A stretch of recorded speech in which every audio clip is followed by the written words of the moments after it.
Saludos. Hoy vamos a sumergirnos en la Gaceta Oficial de Panamá. Es la número 30-1379, publicada el viernes 3 de octubre de 2025. Y bueno, tenemos varios temas interesantes sobre la mesa. Vamos a hablar de acreditaciones técnicas para laboratorios, algo súper importante. También del reconocimiento de nuevos traductores públicos autorizados. Veremos decisiones de consejos municipales, cómo usan el presupuesto, cómo planifican, y echaremos un ojo a algunos avisos legales. La idea es, pues, desgranar esta gaceta, para entender mejor cómo funcionan ciertas cosas en Panamá, ¿no? Desde la administración hasta la economía local. Así que, empecemos a explorar juntos este material. El primer punto tiene que ver con las acreditaciones técnicas.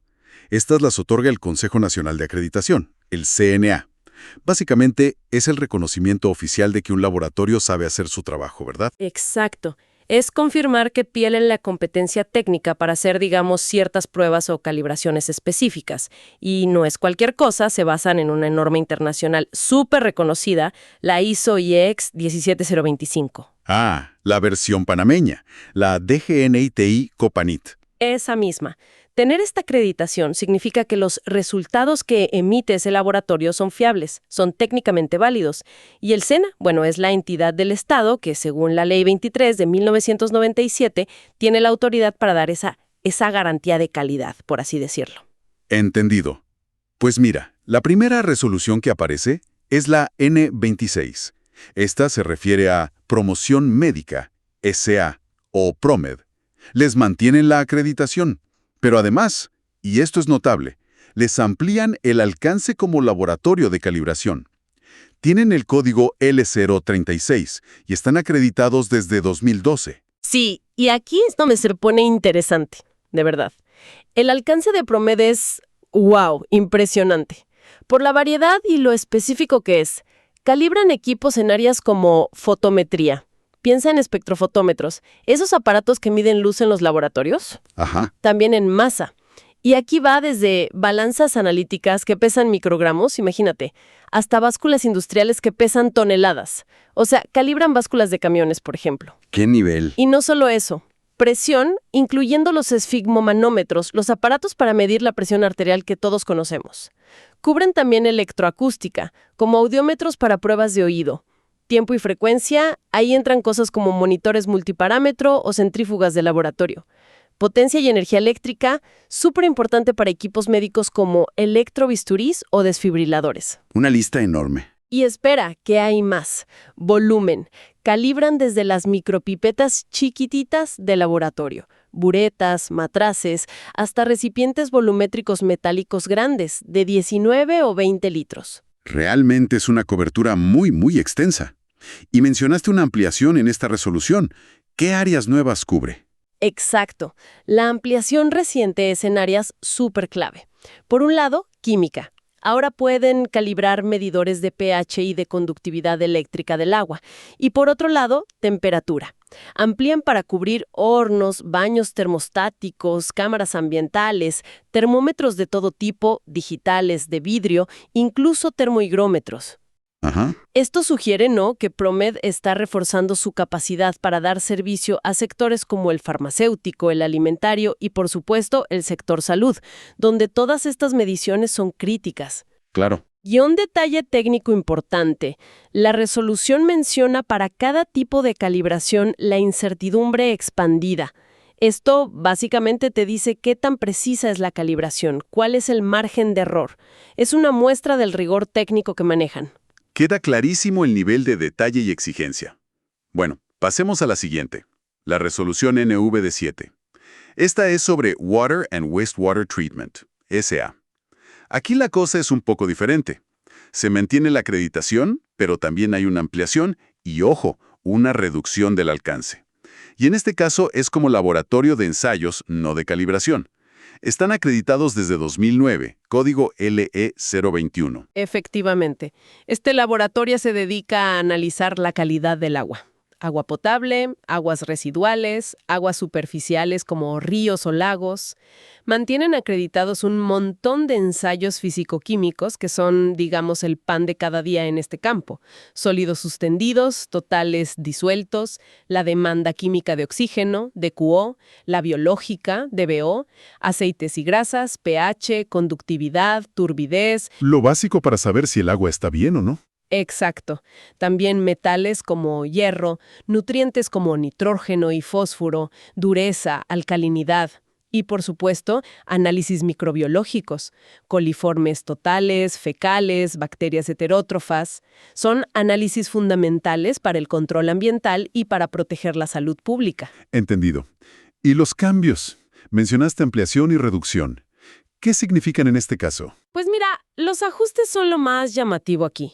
La ampliación es súper relevante porque ahora se incluye formalmente en su alcance acreditado el procedimiento de muestreo.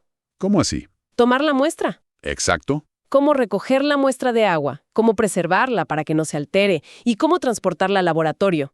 Esto es vital. Puedes tener el mejor laboratorio del mundo, pero si la muestra se tomó mal o se contaminó en el camino... El resultado no sirve para nada. Justo. Así que acreditar el muestreo refuerza muchísimo la confianza en todo el proceso, desde que se toma el agua hasta que sale el informe final. Tiene todo el sentido. ¿Y la reducción? ¿Qué quitaron? Por otro lado, la reducción significa que dejan de ofrecer, bajo acreditación, ciertos ensayos específicos. Por ejemplo, uno llamado poder espumante, otro para medir nitratos usando luz ultravioleta, y la detección de la bacteria E. coli por una técnica particular llamada fluorogénesis. ¿Y eso es malo? No necesariamente. Podría ser por muchas razones. Quizás el laboratorio decidió cambiar de estrategia, enfocarse en otros métodos que son más demandados o más modernos, o tal vez actualizaron sus técnicas y esos métodos específicos ya no los usan tanto. Es más una evolución del servicio que ofrecen, yo diría. Entiendo. Es interesante ver esa dinámica, cómo los laboratorios ajustan sus capacidades técnicas acreditadas. Y bueno, ambas resoluciones terminan recordando a las empresas que pueden pedir reconsideración o apelar, ¿no? Sí, es parte del debido proceso administrativo. Perfecto. Bueno, cambiemos radicalmente de tema ahora. Dejamos los laboratorios y nos vamos a las certificaciones profesionales que da el Ministerio de Educación, el MEDUCA.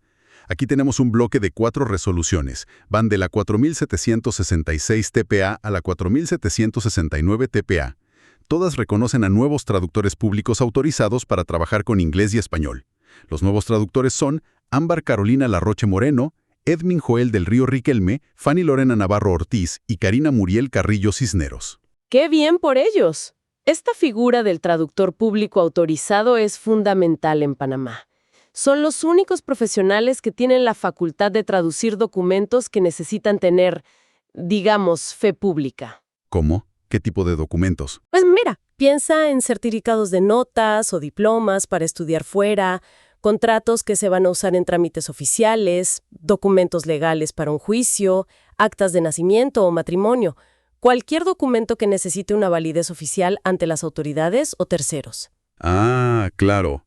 Y supongo que no es fácil obtener esa autorización. Para nada. El proceso está regulado por un decreto ejecutivo, el 975 de 2017, y es bastante riguroso. No basta con saber los 2 idiomas, ni mucho menos.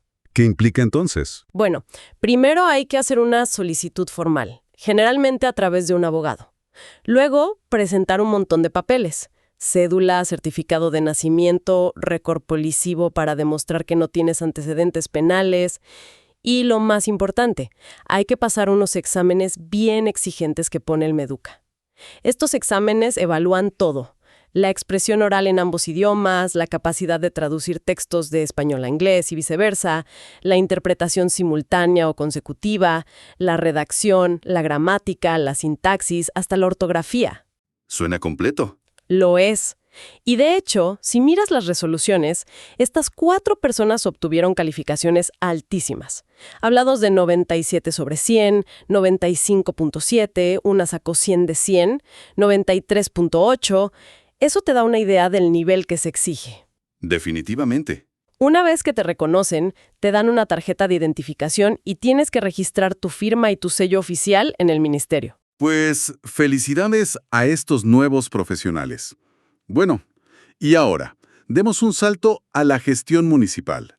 La Gaceta también nos muestra cómo funcionan las cosas a nivel local. Tenemos, por ejemplo, el Acuerdo número 025-2022 del Consejo Municipal de Hualacaca, allá en Chiriquí. Están aprobando su presupuesto de inversión para el año 2023. El dinero viene del Impuesto de Bienes Inmuebles, el IBI, y son 375,000 en total. Y un dato interesante, dice que estos proyectos salieron de una consulta ciudadana que hicieron en septiembre de 2022. Este es un ejemplo clarísimo de la descentralización funcionando en la práctica. La ley permite que una parte importante de lo que se recauda por el IBI se quede en el municipio y se invierta directamente en las comunidades, en proyectos que la misma gente ayuda a definir. ¿Y en Hualacá? ¿En qué decidieron invertir? Pues mira la lista de proyectos. Mejorar acueductos rurales en Pueblo Nuevo y Hornito. Mejorar caminos de producción, que son vitales para que los agricultores saquen sus productos, en Fortuna, Hornito, Los Ángeles, Paja de Sombrero. Ajá, cosas muy prácticas. Muy prácticas. También construcción de drenajes pluviales en Rincón Centro y Hualaca Centro, seguro para evitar inundaciones. E incluso un proyecto más, digamos simbólico, un arco de entrada para la comunidad de Rincón Centro. Es la inversión pública decidida desde abajo, ¿no? Respondiendo a necesidades que identificaron los propios vecinos en esa consulta. Totalmente. Y también cumplen con la ley al destinar un 1% de ese fondo, unos B3.750, para la Asociación de Municipios de Panamá, la AMUPA. Entendido. Qué interesante ver esa conexión directa. Ahora, si nos movemos a Los Pozos, en Herrera, encontramos otro acuerdo municipal, el número 012-2025. Aquí la situación es distinta. No están aprobando un presupuesto nuevo, sino que están corrigiendo los nombres de 8 proyectos que ya estaban aprobados en su presupuesto IBI del 2025. Por cierto, el monto total de esos proyectos corregidos suma $371,250. Curioso, ¿no? Muy parecido al monto de Hualaca del año anterior. Sí, es una coincidencia interesante en el monto neto de inversión. Pero lo relevante aquí es la corrección de nombres. Aunque parezca un detalle administrativo menor, tiene su importancia. ¿Por qué tuvieron que corregirlos? De descentralización, la AND. Y la razón es para que los nombres de los proyectos encajen bien con los requerimientos del Sistema Nacional de Inversiones Públicas, el SINIP, que maneja el Ministerio de Economía y Finanzas, el MEF. Ah, o sea, para que todo esté estandarizado a nivel nacional. Exactamente. Esto nos muestra cómo funciona la coordinación entre los municipios, que tienen autonomía para decidir sus inversiones, y las entidades nacionales que controlan y monitorean el uso de los fondos públicos, especialmente los de la descentralización. Claro, para que el MEF pueda llevar un buen registro y seguimiento. Justo. Necesitan que los proyectos tengan una nomenclatura, una forma de nombrarlos que sea consistente en todo el país. Es un buen ejemplo de coordinación interinstitucional. Y los proyectos en sí, ¿de qué tipo son en Los Pozos? También muy variados, reflejando necesidades locales diversas. Hay mejoras de caminos rurales en varios corregimientos, la construcción de un cementerio en el Capurí, una casa de velación en Los Cerritos. También mejoras a un cuadro deportivo, a una calle en la cabecera, construcción de una casa local en el Calabacito, mejoras al mercado municipal, que es un proyecto grande de B90,000, e incluso proyectos más modernos como la construcción de estaciones de reciclaje en todo el distrito y un arco de bienvenida para Los Pozos cabecera. Y mejoras a un edificio multiuso. Bien diverso. Sí, se nota que atienden distintas necesidades. Y un último apunte municipal rápido. Una resolución de la Alcaldía de San Félix, también en Chiriquí. Es la NLC.7225. Aquí lo que hacen es aprobar y reconocer formalmente a su Junta de Planificación Municipal. Bien, estas juntas de planificación son importantes. Fueron creadas por ley hace unos años para ser como el órgano técnico y consultivo que guía el ordenamiento territorial del distrito.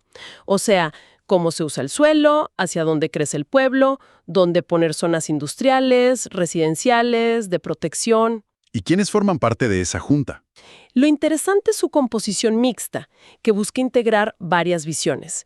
La preside el ingeniero municipal, pero también tiene que haber representantes de la sociedad civil organizada, del gremio de ingenieras y arquitectos, la SPIA, de la universidad local, en este caso la UNACHI, representantes de los concejales y un representante del Ministerio de Vivienda y Ordenamiento Territorial, MIVIOT. Ah, bastante plural. Sí, la idea es que la planificación del desarrollo local no sea solo una decisión técnica o política, sino que considere las perspectivas de la comunidad, de los profesionales, de la academia. Es un enfoque más integral. Muy claro. Bueno, ya para ir cerrando, echemos un vistazo rápido a la última sección de la Gaceta. Los avisos y edictos. Son básicamente notificaciones que la ley obliga a hacer públicas. En la parte de avisos vemos cosas como notificaciones de venta de negocios, un par de mini supers, un restaurante. Y también una fusión de sociedades anónimas. Aquí, PTI Panamá, que parece ser de telecomunicaciones, absorbe a otras dos, Torres Mobile Phone y Torres PP Serie A. Esto se hace, según dice, para cumplir con el Código de Comercio, supongo que para informar a acreedores o interesados. Exacto, es para dar publicidad a esos actos y proteger derechos de terceros. Y luego están los edictos. En esta Gaceta, los que aparecen tienen que ver con trámites de tierras. Hay dos ejemplos que ilustran bien para qué sirven. Sí, fíjate. El primero es un edicto de la ANATI, la Autoridad Nacional de Tierras, pero de su oficina en Bocas del Toro. Es sobre una ciudadana, Delvis Coronel Bonilla, que está solicitando que le adjudiquen un terreno nacional. Y no es pequeño, ¿eh? Son más de 31 hectáreas en la zona de Silico Creek, en Chiriquí Grande. El edicto describe dónde está el terreno y quiénes son los vecinos, mencionando incluso fincas colindantes. Ajá. ¿Y el otro edicto? El segundo viene de la alcaldía de Parita, en Herrera. Aquí es un ciudadano, Harry Elcedo Vega, que quiere comprarle al municipio un terreno que es propiedad municipal. Son unos 2.400 metros cuadrados en Los Castillos. Igual, el edicto dice dónde está, quiénes son los vecinos, menciona a Gonzalo Canto, Estervina Vázquez, etc., e incluso da detalles súper técnicos del plano, con rumbos y distancias de los linderos. Vale, ¿y cuál es el propósito central de publicar estos edictos en la Gaceta Oficial? Esencialmente son dos cosas, transparencia y seguridad jurídica. Al hacer pública la solicitud, sea de adjudicación de tierra nacional o de compra de tierra municipal, se le da la oportunidad a cualquier persona que crea tener algún derecho sobre esa tierra. ¿Como quién? Pues, un vecino que piense que le están invadiendo su propiedad, alguien que ocupaba esa tierra antes o alguien que tenga un título de propiedad más antiguo. Cualquiera que considere que esa adjudicación o venta le afecta. Entiendo. Esa persona puede entonces presentar una oposición formal ante la autoridad que tramita el expediente, sea la ANATI o la alcaldía. Y hay plazos definidos para hacerlo. El edicto de ANATI dice 15 días hábiles. El de Parita menciona 30 días, según sus normas locales. Entonces, es un paso clave antes de que se tome una decisión final sobre la tierra. Fundamental. Es un mecanismo para evitar conflictos después, para asegurarse de que la decisión se toma con toda la información relevante y respetando los derechos que pudieran existir. Garantiza que el proceso sea abierto. Clarísimo. Bueno, pues hemos recorrido bastante camino hoy, ¿eh? Todo a partir de una sola Gaceta Oficial. Vimos la importancia crítica de las acreditaciones técnicas para confiar en mediciones y análisis en sectores clave. Hablamos del proceso formal y riguroso para ser traductor público autorizado. Vimos ejemplos concretos de cómo funciona la descentralización con los presupuestos del IBI y cómo se estructura la planificación municipal con las juntas. Y terminamos entendiendo mejor para qué sirven los avisos y edictos en temas comerciales y sobre todo de tierras. La verdad, un mosaico interesante de la actividad regulatoria y administrativa del país. Y técnico. Si le prestas atención, te muestra cómo las leyes y las regulaciones se aplican en el día a día. Ves cómo interactúan las instituciones nacionales con las locales, cómo se intenta asegurar estándares de calidad en cosas muy diversas, cómo se manejan los fondos públicos y bienes tan importantes como la tierra. Sí, es una ventana a ese funcionamiento. Exacto. Y te deja pensando, ¿no? Si uno siguiera estas publicaciones de forma constante, ¿qué tendencias o patrones podríamos empezar a notar? Veríamos, por ejemplo, un aumento en las acreditaciones para ciertos sectores tecnológicos emergentes. ¿Cambiarían las prioridades de inversión de los municipios en distintas regiones a lo largo de los años? ¿Qué tipo de proyectos CIVI predominan más? La Gaceta, en cierto modo, es como un diario detallado del pulso administrativo y económico del país. Una fuente de información muy rica que está ahí esperando ser analizada para entender mejor cómo se mueve Panamá.